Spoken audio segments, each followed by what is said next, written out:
Здравейте, аз съм Страхин и съм тук да ви насърча с моята опитност. В началото бях изпитан от Сатана. Сънувах разни сънища, как Сатана побежаваше Исус. Аз знам, че това не е възможно, но Сатана се опиташе да ми влияе много лошо, но аз не се поддадох. Излезнах навън и почнах да се карам с Бог. Защо Боже? Защо? Как? Защо ми причиняваш това?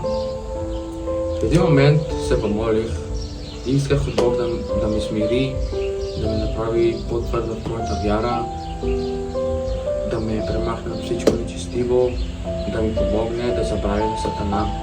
И точно тогава чух глас, който ми казва: защо когато вие нещо искате от мен, аз ви го давам? Защо когато аз искам нещо от вас, вие не ми го давам? И искам също така да ви насърча с един стих.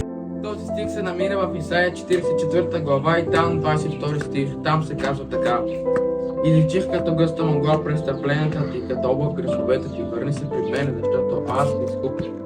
Това е една от причините аз да служа на Бога.